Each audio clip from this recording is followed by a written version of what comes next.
Well, as I mentioned, Saturday night in Washington, D.C., it was a Saturday evening, an anti-Israeli mob descended on Pennsylvania Avenue, attempting to breach the north gate of the White House and covering the stone gate with red paint meant to depict blood. Now, even had someone scale the fence. They were pushing on the gate. It looked like it was going to break in the video that I saw. They were shouting, Allah Akbar.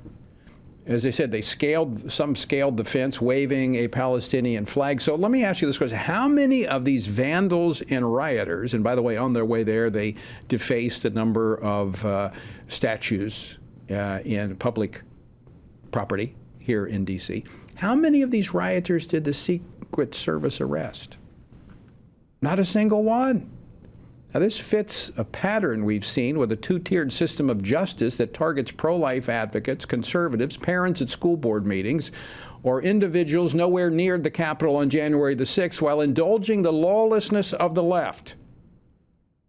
Well, joining me now to discuss this, Mike Davis, founder of the Article 3 Project. He previously served in all three branches of government, including the chief counsel for nominations to the Senate Judiciary Chairman Chuck Grassley, and in the Department of Justice, and in the Department of Justice during the George W. Bush administration. Mike, welcome back to Washington Watch. Thank you for having me. So a mob chanting Allah Akbar vandalizes property after a failed attempt to breach the North Gate. The Secret Service arrests no one. Everyone walks away, and the media actually says it was a peaceful protest. Your reaction? Yeah, it's amazing.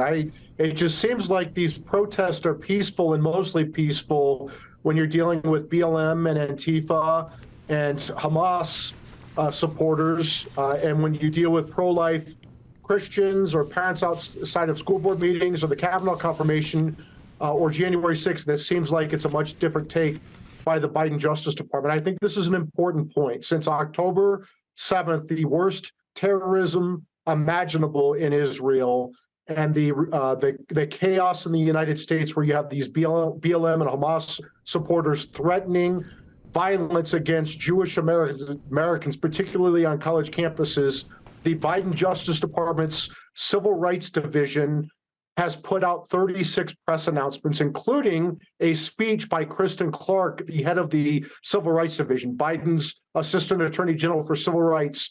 Not one of these 36 announcements deal with these threats and violence against Jewish Americans. Now, just to be clear, someone wants to misstate what I said. From all press reports, the Secret Service made no arrest, but the D.C. police did arrest one protester, I think, for smashing the windows of a local McDonald's, but no other arrests were made. Let me just quote some of the statements that were made here, and this is reminiscent of what the city looked like in 2020 with Black Lives Matter. Here's Marty White. He was from the Community Movement Builders, a nationwide black activist group. He said this: it is right to rebel. Israel can go to hell. Palestinians have a right to fight by any means necessary, and I do mean any means necessary. Referring, I assume, to Hamas's slaughtering of innocent Israeli citizens. I mean, this is, it appears to me that the Biden administration is simply trying to appease, just like they're trying to appease Iran and Hamas, they're trying to appease these radical leftists that want to overthrow our own government here in the United States.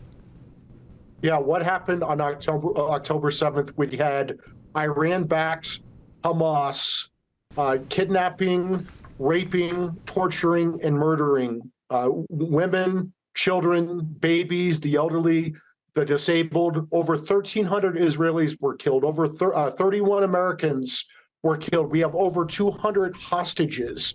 And you have these BLM and Hamas supporters in the United States blaming Israel and showing the most vile hatred towards Jewish Americans. And the problem is that the Biden administration is too beholden to their BLM and Hamas supporting base. Mike, let me ask you this question. When compared to the prosecution of people who were not even in Washington, D.C. on January the 6th, some of whom are still being held in prison, have not had trials, Is it possible to see this as anything but a two-tiered system of justice in this country?